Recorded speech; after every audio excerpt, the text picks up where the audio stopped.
Olá, pessoal! Aqui para mais um Vim, E Entendi. hoje com o time completíssimo. E hoje, né, assim, a gente aqui está completo aqui porque eu não sei se cada um tomou nota ou se cada um tem seu assistente pessoal suportado por IA, né, para fazer isso. E claro que esse tipo de coisa tem influência aí nas atividades de compradores e vendedores. Pedrão, você tá. Como é que esse troço tá entrando aí nas suas atividades, hein? Rapaz, entrou para valer. Entrou tanto que eu contratei uma IA, tô pagando por ela, early adopter, inclusive, para poder fazer os resumos de reunião, as gravações. Eu não tô vivendo sem mais, não. Ô, Já não dá para ficar sem, não, cara. Tô adorando. e você utiliza ela em qualquer situação? Porque online, ok, você coloca aqui, né? Quando você é pro celular. Agora, em uma reunião pessoal, como é que fica isso, hein? Tô pensando em comprar até um assistente, aqueles hardwares que gravam a reunião e traduzem depois. Tanto eu fiz uma reunião pessoalmente esses dias em que eu deixei o notebook conectado lá pegando voz de todo mundo. Pra você ver o tanto que esse troço já está entrando na rotina. É bom demais. Agora, é bom para quem faz reunião falando verdades o tempo inteiro. Ah, isso é legal. Para Isso é quem legal. gosta de dar aquele jeitinho na reunião, não é bom negócio, não. Né? Se tiver muito veja bem, né? Ou se tiver Uhum. traduzido para o inglês, entre aspas, um se well.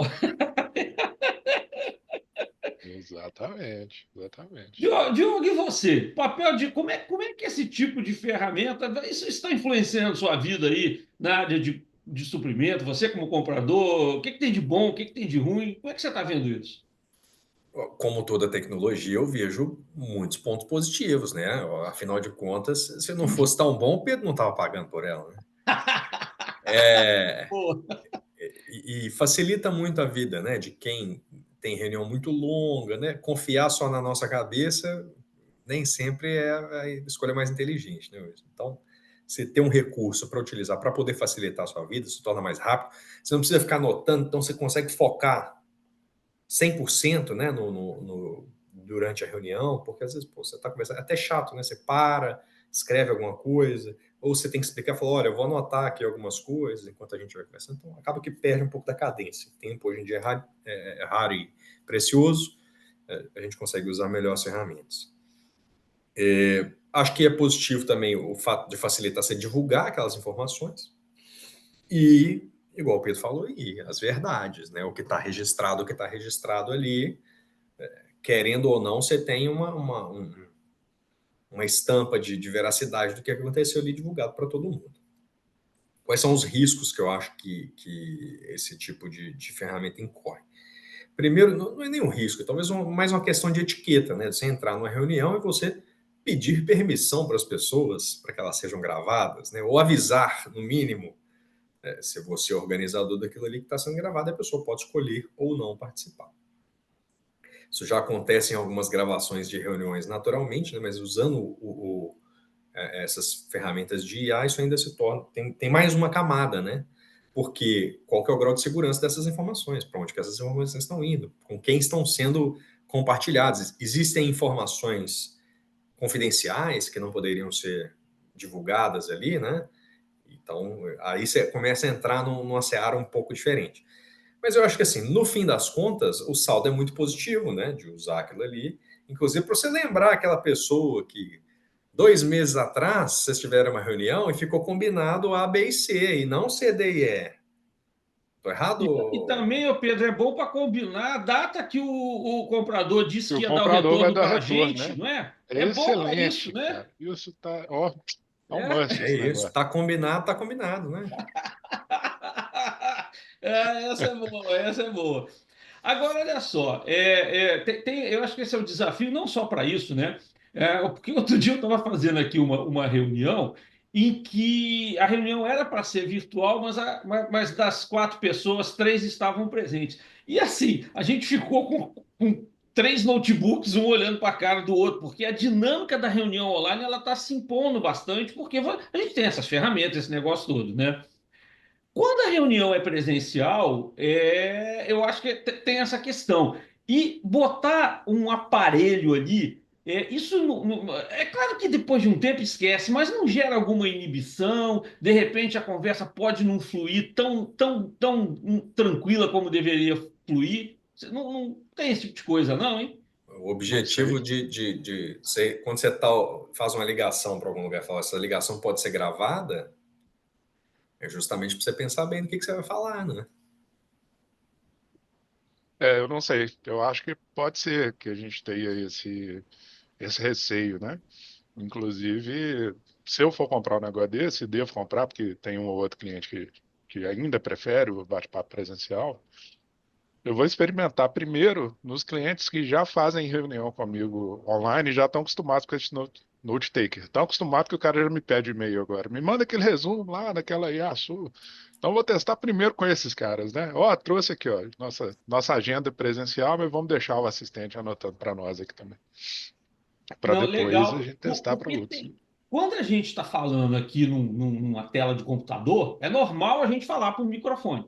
Agora, tem gente que quando você está frente a frente e o cara vê um microfone, alguma coisa, a pessoa até trava. Aí, inclusive, fica assim: hoje estamos aqui para fazer a reunião de compras. A pessoa trava total, entendeu? Então, eu É acho por que é aí legal. mesmo. Ô, Pedrão, eu vou pedir o seguinte: depois que você fizer aí uns 2 ou 3, traz para a gente bater um papo sobre essa tua experiência, porque aqui online eu não tenho dúvida nenhuma que eu tô. Mas o presencial, e principalmente como você falou, o presencial hoje, ele é para coisas nobres e para momentos bem decisivos. Então, eu fico pensando como é que isso vai ocorrer. Isso. Também Diogo acho. também, viu, Diogo? Se você tiver aí alguma situação em que alguém tente te vender com um gravador na mão ou um hardware na mão, entendeu? Conta pra gente qual que foi a tua, a sua sensação sobre isso.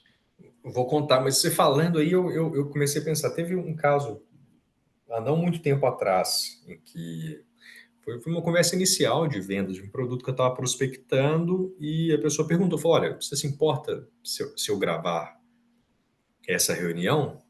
Eu perguntei, para quê? Ó, ô Pedro, prepara, viu? Prepara para Mas olha que o interessante. anotador não está nessa reunião nossa aqui, não, tá? Ah, não, mas eu tenho aqui o automático, então vai estar dizendo isso. Vamos lá. Desculpa, Diogo, mas eu mereço. Vai lá. Eu fiquei curioso, porque o contexto, não sei, me veio isso na cabeça. Eu perguntei, ele falou, olha, por quê?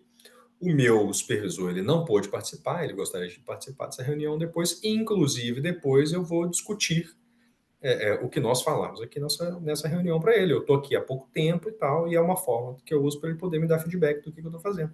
Cara, sensacional, com certeza, pode gravar, sem problema. Agora é difícil falar se a nossa atitude muda ou não, né? Estando gravando ou não. Eu imagino que sim, em alguma instância, mesmo que seja subconsciente, eu acho que muda.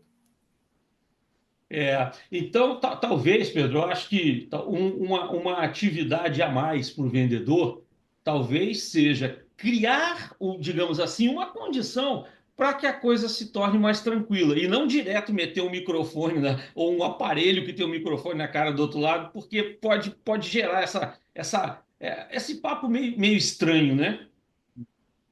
Aí entra essas duas coisas que o Diogo falou, né? Eu já faço isso há muito tempo, há alguns anos, antes de IA e etc, né? Especialmente quando eu vou entrevistar pessoas, entrevistar cliente para estudo de casa, etc. Eu já gravo. Então, o frameworkzinho que eu uso para isso eu tenho tal propósito com essa reunião. Por exemplo, quando eu vou entrevistar estudo de caso. E esse propósito é aproveitar ao máximo, rentabilizar ao máximo cada palavra que você vai me trazer. E eu não consigo registrar tudo isso só digitando aqui enquanto a gente está falando. É impossível. Então, eu preciso rever, preciso voltar. Então, diante disso, diante dessa minha necessidade e o meu compromisso de não publicação, você me permite fazer uma gravação dessa agenda? Ponto, acabou, resolvido. Nunca recebi, não. Quer dizer, para não dizer nunca, em uns 200 casos que eu já entrevistei, um falou que não queria e no final da reunião ele falou, se soubesse que era isso, eu tinha que deixar de gravar. Esse é o primeiro ponto, né? E o segundo ponto que o Diogo falou é muito sério. Tem um colega meu lá nos meados de 2008, 2010, mais ou menos, tinha um colega meu, gerente de produto, que brincava comigo e falava, Pedro, não sei como é que você consegue vender. Você é um dos poucos vendedores que eu conheço que consegue vender falando a verdade.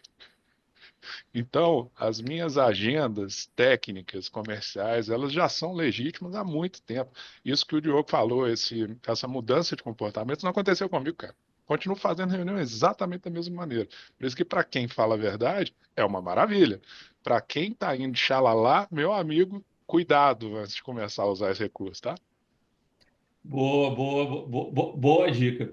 E eu vejo um aspecto que você comentou, né? E eu acho que ele é um resultado benéfico para o comprador, é poder receber depois um material resumindo bem o que foi conversado. Porque do lado de quem vende, a gente sempre se preocupou em ter o máximo possível, porque nós temos que mandar a proposta, né? Mas Isso. do lado do comprador, esse tipo de coisa eu acho que ela acabava ficando um pouco solta. Você vê isso, Diogo, como uma vantagem? Na hora que você recebe uma proposta, você fala assim, mas deixa eu lembrar exatamente o que eu combinei aqui. E você vê, pô, bacana. Não, não, nós combinamos uma coisa, a proposta está apontando para outra. Ajuda nesse aspecto? Ajuda. Eu acho que assim, eu tive uma escola que valorizava muito isso, então para mim isso nunca foi muito susto, sabe, Wilson? A gente já teve, eu já cresci com essa cultura, profissionalmente falando, de ter pauta para reunião e ata de reunião, divulgada para todo mundo, como inclusive com informação adicional. De, olha, se você não tem nada a mudar e acrescentar nessa reunião, significa que você aceita o que está registrado. Você tem uma forma de fazer isso mais fácil, mais rápido, né? E divulgar isso para todo mundo é sempre muito bom. E eu acho que, por mais que a não adoção dessas ferramentas de IA necessariamente, Wilson, a própria cultura de pauta e ata ajuda todo mundo.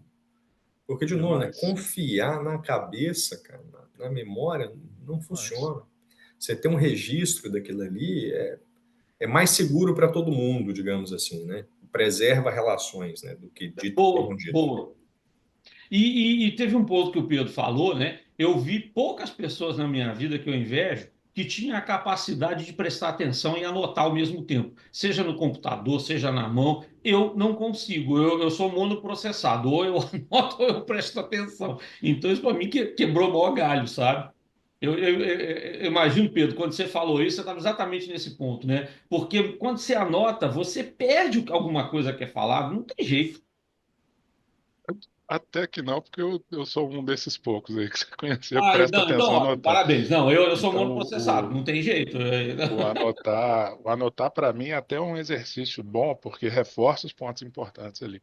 Inclusive, eu não estou deixando de anotar. As minhas entrevistas mesmo, eu não parei de anotar na mão, de fazer minhas sínteses manuais, enquanto a IA está fazendo a dela. Depois eu bato as duas coisas. Agora, para proposta, isso tá sendo a mão na roda, né? Você falou de proposta aí. Qual que é a estrutura da proposta que eu gosto de mandar, que é a que eu mais tenho prazer de fazer e que normalmente dá mais bom? Primeiro tópico, eu escrevo um parágrafo sobre a empresa. Somos isso, aquilo, aquilo outro. Segundo tópico, o que entendemos sobre a sua demanda? Aí eu venho discorrendo, fazendo uma síntese dos 2 ou 3 encontros comerciais que aconteceram e venho relatando o problema do cliente. O que que ele espera resolver com aquela solução, que número que ele espera mudar e etc, né? Ali eu discorro bem, faço uma mini redação ali de uma página mais ou menos, né? Esse tópico, eu tinha uma dificuldade tremenda de fazer ele, porque isso tomava um tempo danado. Eu tinha que ser muito fiel nas anotações, usar o CRM muito direitinho, muito redondinho, senão eu não conseguia fazer, senão eu ia escrever bobagem, achismo, né? Agora com a IA, bicho, eu tô fazendo esse tópico em 30 minutos por proposta. Não, muito bom, muito bom. Não, o papo tá tão bom aqui hoje que o tempo voou aqui. Boa. Diogo, para um vendedor que vai gravar a reunião online e para um que vai gravar presencialmente. O que que você gostaria como é que você gostaria que esse vendedor começasse a conversa com você? Primeiro, pedir autorização, porque está tratando de dados pessoais. Segundo, explicar o propósito. Se comprometer, obviamente, né, ao que for acordado minimamente ali, né, de tratamento dessas informações e compartilhar aquilo no final, na sua integralidade, né, porque como você grava, né, você tem unilateral aquilo ali, né, então é importante você se comprometer a fazer isso aí. É uma construção de relacionamento, eu acho, né, uma etapa de construção de relacionamento. Agora, fisicamente, né, presencialmente, eu não sei como reagir ainda, Wilson. Isso aí ainda é um Ah, desafio, bom, mas eu partiria das mesmas premissas que eu legal. utilizaria digital. Ô Pedrão, quando você trouxer suas experiências, vamos colocar para o Diogo aqui, que vai ser uma Vamos, boa vamos. validação. E Pedrão, sem querer que você faça propaganda gratuita para os outros, mas o que que você usa e o que que é bom nisso que você usa? O que que você destaca? Eu, eu estou usando um aplicativo de mercado, Phaeton, que chama, a Uhum, indicação de um colega do Portela que esteve aqui com a gente. É, ele faz tudo isso que o Diogo falou automático, pra você ter ideia. Ele uhum. já entra na reunião, já grava, já faz o resumo, melhor do que faríamos, dispara o resumo para todo mundo que participou da reunião com link para gravação e armazena lá a gravação. Uma sapatada, não precisa fazer nada, só consultar Bacana. depois. E o valor que você paga por mês, você acha que assim é tipo pagar internet, essas coisas simples que você tem que pagar todo mês e nem pensa muito, é isso? US$ 19. Isso que eu É, tô pagando por mês, tô quase mudando para anual, que eu vou economizar US$ 4 por mês. exatamente. Aproveita agora que o câmbio baixou, pode ser um momento bom. É isso aí. Vamos pegar Bacana, pessoal. patrocínio aí, ô Wilson. Oi? Estão fazendo É, propaganda, tem que pegar patrocínio. tem que pegar patrocínio, é isso aí. Oh, é verdade, é verdade. Por enquanto o jabá é livre, só por enquanto. Já bata ali por hora. Pessoal, um abraço, até a próxima. Abraço. Até, Até. valeu.